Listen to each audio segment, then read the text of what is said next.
Infections वगैरह हो सकते हैं, मम्प्स, रुबेला। ये क्या करते हैं, ये या तो जो बीटा सेल की एंटीजेंस होती हैं उनको एक्सपोज कर देते हैं टी सेल रिस्पॉन्स के अगेंस्ट, ठीक है।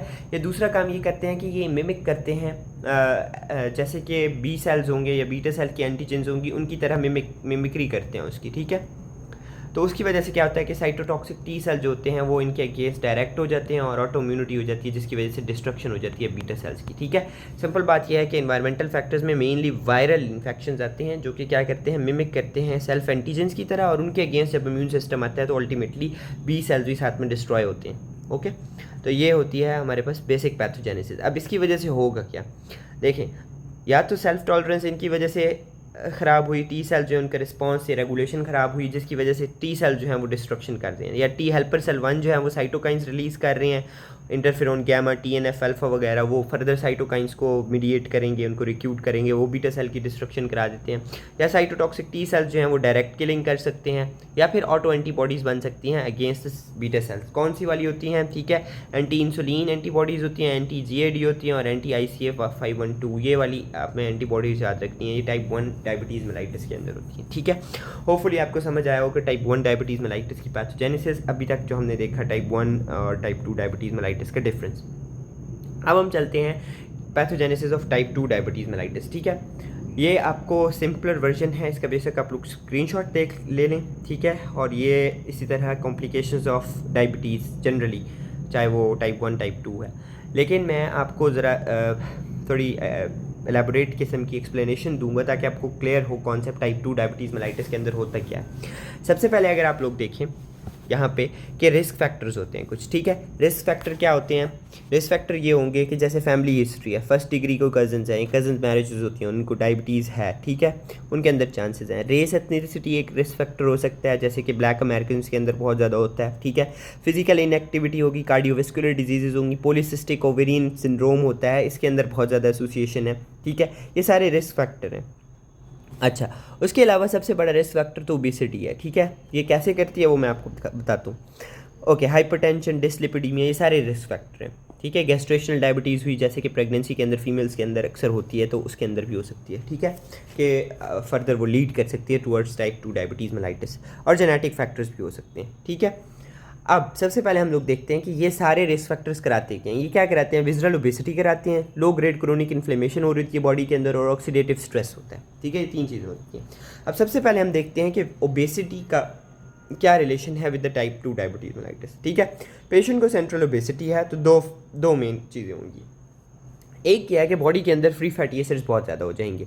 अब फ्री फैटी एसिड जब बहुत ज़्यादा होते हैं तो वो एक पाथवे होता है हमारी बॉडी के अंदर, जिसको हम कहते हैं सेरीन काइनेज पाथवे, ठीक है। सेरीन काइनेज पाथवे, जब फैट ज़्यादा होते हैं तो सेरीन काइनेज पाथवे जो होगा वो ज़्यादा एक्टिवेटेड होगा, और वो एक्टिवेट कहाँ पे ज़्यादा होगा, फैट्स एंड स्केलेटल मसल्स के अंदर, ठीक है, स्केलेटल मसल्स के अंदर। वहाँ पे वो क्या कराएगा, सेम सेल के अंदर हमने पढ़ा था कि IRS होते हैं, ठीक है। IRS की फॉस्फोराइलेशन कौन कराता है, नॉर्मली इंसुलिन कराता है, ठीक है। नॉर्मली कौन कराता है, इंसुलिन फॉस्फोराइलेशन कराता है, जिसके नतीजे में आप लोगों को याद होगा, इफ़ यू रिमेंबर, मैंने आपको बताया था कि जब IRS होता है 1 से लेकर 4 जो भी हैं IRS जो फॉस्फोराइलेट होते हैं, तो फर्दर क्या करते हैं, माइट्रोजन एक्टिवेटिंग पाथवे को एक्टिवेट करते हैं, या फॉस्फोटिडाइल इनोसिटोल 3 काइनेज को एक्टिवेट करते हैं, ठीक है, जो कि इंसुलिन के फंक्शन परफॉर्म कराते हैं। अब यहाँ पे कुछ थोड़ा सा डिफरेंट होगा, जब सीरीन काइनेज पाथवे एक्टिवेट होता है तो सीरीन काइनेज क्या करता है, फॉस्फोराइलेशन कराता है IRS की। अब IRS की जब फॉस्फोराइलेशन सीरीन काइनेज से होने लग जाती है तो IRS फॉस्फोराइलेट इंसुलिन से नहीं होता, ठीक है। उसकी इंसुलिन के लिए एफिनिटी जो होती है वो कम हो जाती है। नॉर्मली तो क्या हो रहा था, इंसुलिन जो था वो IRS को फॉस्फोराइलेट कर रहा था और उसकी वजह से उसका पाथवे चल रहा था। अब क्या हुआ है, IRS ने पार्टी बदल ली है, वो सीरीन काइनेज पाथवे से, सीरीन काइनेज की वजह से एक्टिवेशन से वो फॉस्फोराइलेट होना शुरू हो गया और उसकी एफिनिटी फॉर इंसुलिन कम हो गई। अब मतलब इंसुलिन से वो फॉस्फोराइलेट नहीं होगा। जब इंसुलिन से फॉस्फोराइलेट नहीं होगा तो वो इंसुलिन के फंक्शंस या पाथवेज आगे कैरी आउट नहीं करेगा, तो इंसुलिन की क्या हो गई, रेजिस्टेंस, मतलब इंसुलिन होने के बावजूद इंसुलिन के फंक्शन परफॉर्म नहीं हो रहे, ठीक है। दूसरा क्या होता है कि फ्री फैटी एसिड जब ज़्यादा होते हैं तो फैट जो होता है वो बहुत ज़्यादा, आपको पता है ना, फैट किधर जाता है, ऑक्सीडेशन करने के लिए लिवर के अंदर जाएगा, ठीक है। अब लिवर के अंदर एक कैपेसिटी है, एक लिमिट है, जिसके अंदर वो इसको ऑक्सीडाइज करके कीटोन बॉडीज़ वगैरह या अदर प्रोडक्ट्स बना देता है, ठीक है। लेकिन जो उससे ज़्यादा एक्सेस में होते हैं वो किस में कन्वर्ट होने शुरू हो जाते हैं, डाईसाइल ग्लिसरोल्स के अंदर, ठीक है। वो फ्री फैटी एसिड अब किधर कन्वर्ट होने शुरू हो जाएंगे, डाइसाइल ग्लिसरॉल के अंदर। अब डाइसाइल ग्लिसरॉल क्या करता है, डाइसाइल ग्लिसरॉल करता है कि जो हमारे पास IRS वाला पाथवे, आपको अगर याद हो दोबारा पिक्चर देख लें, उसकी फास्फोराइलेशन हुई थी तो उसकी वजह से माइटोजन एक्टिवेटिंग पाथवे, ठीक है, नैप काइनेज, या फिर दूसरा पाथवे था फॉस्फोरेडाइल इनोसिटोल 3 काइनेज, ठीक है, ये पाथवे एक्टिवेट हुए थे जिन्होंने इंसुलिन के फंक्शन कराने थे।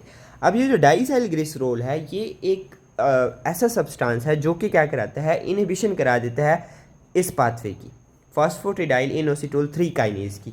अब फॉस्फोरेडाइल इनोसिटोल 3 काइनेज जब इनहिबिट हो जाता है तो इंसुलिन के फंक्शन क्या होंगे, नहीं होंगे। इंसुलिन के फंक्शन के लिए एसेंशियल था ये वाला पाथवे एक्टिवेट होना। सेकेंडली ग्लूट ट्रांसपोर्टर जो थे वो इसके थ्रू क्या हो रहे थे, एक्सप्रेस हो रहे थे ओवर द सरफेस, ठीक है, ओवर द सरफेस ग्लूट4 ट्रांसपोर्टर लग रहे थे जिसकी वजह से ग्लूकोज अंदर आ रहा था सेल के, ठीक है। अब क्या होगा कि इन सब की वजह से, दो मेन चीज़ों की वजह से, एक तो सीरीन काइनेज के एक्टिवेट होने की वजह से और उसकी IRS को फॉस्फोराइलेशन कराने की वजह से इंसुलिन जो होगा वो IRS को फॉस्फोराइलेट नहीं करा पाएगा, जिसकी वजह से उसके पाथवेज नहीं चलेंगे इंसुलिन वाले। सेकेंडली क्या होगा, जब फ्री फैटी एसिड्स बढ़ेंगे तो उसकी वजह से फॉस्फोरेडाइल इनोसिटोल 3 काइनेज पाथवे भी जो होगा वो इनहिबिट हो जाएगा। मैं आपको इस पिक्चर से दोबारा समझाने की कोशिश करता हूँ, ठीक है। अब नॉर्मली देखें क्या हो रहा है, नॉर्मली ये हो रहा है कि इंसुलिन आता है, इंसुलिन ने क्या करना है, बाइंड करना है रिसेप्टर पे और उसने क्या करा देना है, IRS की फॉस्फोराइलेशन, ठीक है। अब IRS की फॉस्फोराइलेशन जब होती है तो वो आगे माइटोजन एक्टिवेटिंग पाथवे और फॉस्फोरेडाइल इनोसिटोल 3 पाथवे की एक्टिवेशन कराता है, जिसकी वजह से इंसुलिन के सारे फंक्शन हो रहे हैं। अब सपोज करें कि एक फैट पर्सन है जिसके अंदर फ्री फैटी एसिड्स बहुत ज़्यादा हैं, फ्री फैटी एसिड बहुत ज़्यादा होने की वजह से वो एक्टिवेशन करा रहे हैं सीरीन काइनेज की, ठीक है। सीरीन काइनेज ने अब क्या करना शुरू कर दिया है, IRS की फॉस्फोराइलेशन कराने शुरू कर दिया। जब IRS फॉस्फोराइलेट होने शुरू हो गया सीरीन काइनेज से, तो अब ये इंसुलिन से नहीं होगा फॉस्फोराइलेट, या इसकी इंसुलिन के लिए जो एफिनिटी है वो कम हो जाएगी। तो अब इंसुलिन से जब ये एफिनिटी नहीं होगी तो इंसुलिन वाले पाथवे कैसे करेगा, इंसुलिन वाले ये सारे पाथवेज नहीं होंगे, इंसुलिन के फंक्शंस नहीं परफॉर्म होंगे। आई होप ये समझ आ गई है। सेकेंड पाथवे ये था कि हमारे पास फ्री फैटी एसिड जब ज़्यादा होते हैं और वो लिवर के अंदर जाते हैं, लिवर के अंदर लिवर उसे ऑक्सीडाइज कर रहा होता है कीटोन बॉडीज़ के अंदर, लेकिन अब वो एक्सीड कर गए हैं इस लिमिट से भी, तो अब वो क्या बनाने शुरू कर देंगे, डाइसाइल ग्लिसरॉल। डाइसाइल ग्लिसरॉल डायरेक्टली आके फॉस्फोरेडाइल इनोसिटोल काइनेज जो है इस पाथवे को ब्लॉक कर देता है। अब इस पाथवे को ब्लॉक होने के आपको समझ आए क्या हुआ, ये पाथवे ब्लॉक होगा तो इंसुलिन वाले जो फंक्शंस हैं वो परफॉर्म नहीं होंगे। सेकेंडली क्या कर रहा था, यही पाथवे ग्लूट ट्रांसपोर्टर्स को सरफेस के ऊपर लगा रहा था ताकि ब्लड से ग्लूकोज को स्टोर किया जा सकते इनटू स्केलेटल मसल्स। तो अब ये GLUT4 वाला पाथवे भी क्या हो जाएगा, ब्लॉक हो जाएगा। तो इसकी वजह से अल्टीमेटली हो क्या है, दोनों पाथवेज की वजह से अल्टीमेटली ये हो रहा है कि इंसुलिन होने के बावजूद इंसुलिन के फंक्शंस जो हैं वो नहीं हो रहे। इंसुलिन के जब फंक्शंस नहीं होते तो इंसुलिन जो है वो बेकार है, इंसुलिन किसी काम की नहीं है, इंसुलिन रिलीज़ भी हो रही है, इंसुलिन फंक्शन नहीं कर रही, इंसुलिन की रेजिस्टेंस बिल्ड हो गई है। तो इसको हम कहते हैं टाइप 2 डायबिटीज़ मेलाइटिस, ठीक है। होपफुली ये आपको समझ आ गया। सेकेंडली क्या होता है कि इंक्रीज फ्री फैटी एसिड जो होते हैं वो एडिपोकाइंस को बंद कर देते हैं। नॉर्मली क्या होता है, फ्री फैटी एसिड्स जो होते हैं, ठीक है, वो स्टोर होते हैं इनटू एडिपोज टिश्यूज़, ठीक है, एडिपोज टिश्यूज़ क्या रिलीज़ करते हैं, जब फैटी एसिड ज़्यादा एक्यूमुलेट होंगे तो वो क्या करते हैं कि इंसुलिन की सेंसिटिविटी को बढ़ाते हैं। कैसे बढ़ाते हैं इंसुलिन की सेंसिटिविटी को, वो हार्मोन कुछ रिलीज़ करते हैं। कैसे हार्मोन रिलीज़ करते हैं, जैसे कि वो रिलीज़ करते हैं लेप्टिन, ठीक है, और इसके अलावा एक हार्मोन होता है जिसे वो कहते हैं एडिपोनेक्टिन, ठीक है, एडिपोनेक्टिन। ये दो हार्मोन रिलीज़ होते हैं। अब एडिपोनेक्टिन और लेप्टिन जो होते हैं ये जब रिलीज़ होते हैं तो ये जाते हैं बॉडी के अंदर, पेरीफ्रीज के अंदर, और वहाँ पे इंसुलिन के फंक्शंस को इन्हांस करते हैं, ठीक है, इंसुलिन के फंक्शंस को इन्हांस करते हैं। अब जब फ्री फैटी एसिड्स बहुत ज़्यादा होंगे तो ये एडिपोज टिश्यूज़ के अंदर से ये जो हार्मोन रिलीज़ है इसको ब्लॉक कर देते हैं, ठीक है। तो ये जब ब्लॉक हो जाएंगे तो ये हार्मोन्स नहीं होंगे, तो ये पेरीफ्री में जाके इंसुलिन की सेंसिटिविटी को नहीं बढ़ा पाएंगे। तो ये एक तरह से और प्रोसेस है जिसके थ्रू इंसुलिन की सेंसिटिविटी जो है वो कम हो रही होती है, ठीक है। अब नेक्स्ट बात, तीसरी चीज़ क्या हो सकती है, इन्फ्लेमेशन। बॉडी के अंदर क्या चल रही है, क्रोनिक इन्फ्लेमेशन चल रही है इन सारी डिजीज़ की वजह से। वो अल्टीमेटली क्या कराएगी, बॉडी के अंदर फ्री फैटी एसिड्स सपोजिंगली बहुत ज़्यादा हैं, उसी ओबेसिटी के साथ रिलेशन पड़ते हैं, ठीक है। फ्री फैटी एसिड्स क्या करेंगे, मैक्रोफेजेस के अंदर भी, और जो बीटा सेल्स हैं पैंक्रियाज के, उनके अंदर क्या होना शुरू हो जाएंगे, एक्यूमुलेट होना शुरू हो जाएंगे। अब जब ये एक्यूमुलेट होते हैं तो ये क्या करते हैं, कुछ मतलब हमारे पास सब्सटेंस प्रोटीन्स होते हैं, ठीक है, एक प्रोटीन का ना कॉम्प्लेक्स होता है जिसे हम कहते हैं इन्फ्लेमोसोम, उसको एक्टिवेट कर देंगे। इन्फ्लेमोसोम बेसिकली क्या करता है, कुछ इंटरल्यूकिन्स रिलीज़ करता है, जैसे इंटरल्यूकिन बीटा रिलीज़ करता है। इंटरल्यूकिन बीटा ने क्या करना है, फर्दर साइटोकाइंस रिलीज़ करवाने हैं। अब वो साइटोकाइंस क्या कराएंगे, किस सेल को डिस्ट्रॉय करेंगे, इन्हीं मैक्रोफेजेस के, इन्हीं बीटा सेल्स को। और बीटा सेल जब डिस्ट्रॉय होंगे तो वहाँ से इंसुलिन जो होगी वो आना ही बंद हो जाएगी। तो ये बीटा सेल डिसफंक्शनिंग भी कराते हैं। सेकेंडली क्या कराएंगे, वो साइटोकाइन जो रिलीज़ हुए हैं वो वहाँ जाएंगे जहाँ जहाँ इंसुलिन रिसेप्टर्स हैं, ठीक है, जहाँ जहाँ इंसुलिन फंक्शन करता है, तो इंसुलिन को वहाँ बाइंड भी नहीं होने देंगे। तो क्या हो रहा है, एक तरफ ये बीटा सेल की भी डिस्ट्रक्शन कर रहे हैं और सेकेंडली क्या कर रहे हैं, साथ में ही इंसुलिन के फंक्शंस को भी इनहिबिट कर रहे हैं। ये सारी चीज़ें अल्टीमेटली क्या कराएंगी, इंसुलिन रेजिस्टेंस कराएंगी। होपफुली आपको समझ आ रही है, ठीक है। आप सिंपल वाला लिख सकते हैं, मैं आपको सिर्फ समझाने की कोशिश कर रहा हूँ कि क्या होता है, ठीक है। इंसुलिन रेजिस्टेंस होगी। तो पहली बात यह है कि टाइप 2 डायबिटीज़ मेलाइटिस के अंदर दो मेटाबॉलिक डिस्टर्बेंसेस होती हैं। एक इंसुलिन रेजिस्टेंस होती है और later on beta cell dysfunctioning होने की वजह से इंसुलिन बनना ही बंद हो जाती है। तो पहला तो हमने बड़ी डिटेल से देख लिया कि इंसुलिन रेजिस्टेंस कैसे होती है। अब देखते हैं बीटा सेल की डिसफंक्शनिंग कैसे होती है।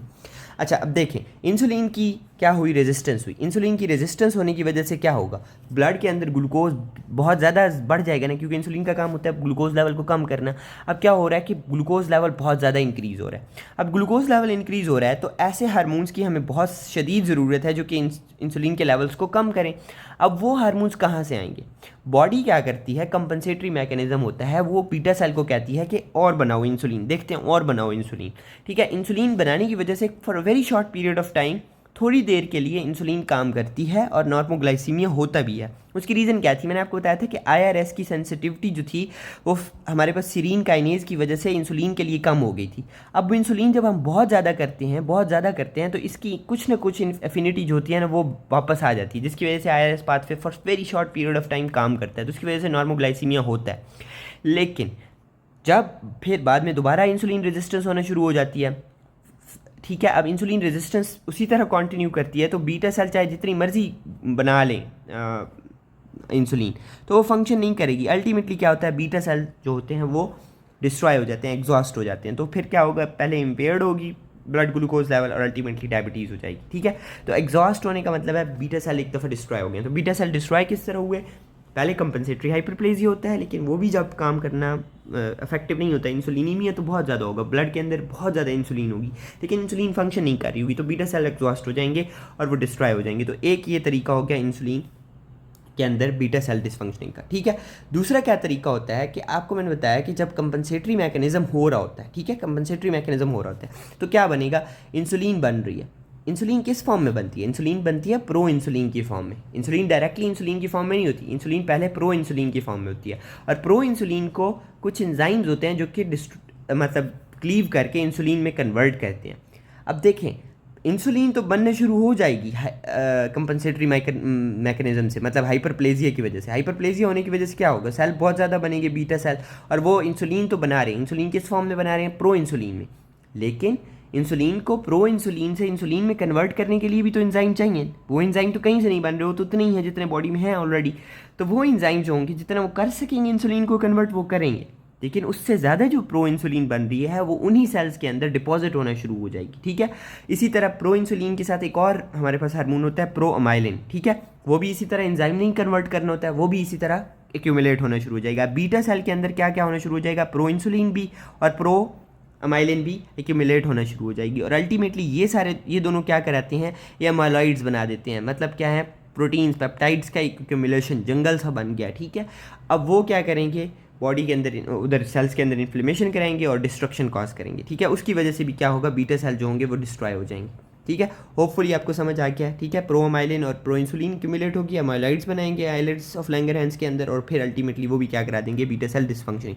और इसी तरह कुछ जेनेटिक प्रीडिस्पोजिशन होती है जो कि बीटा सेल डिसफंक्शन कराती है।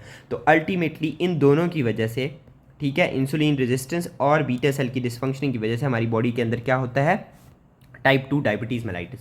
होपफुली आपको सारी पैथोजेनेसिस क्लियरली समझ आई हो कि for queries you can comment. Thank you very much, अल्लाह हाफिज़।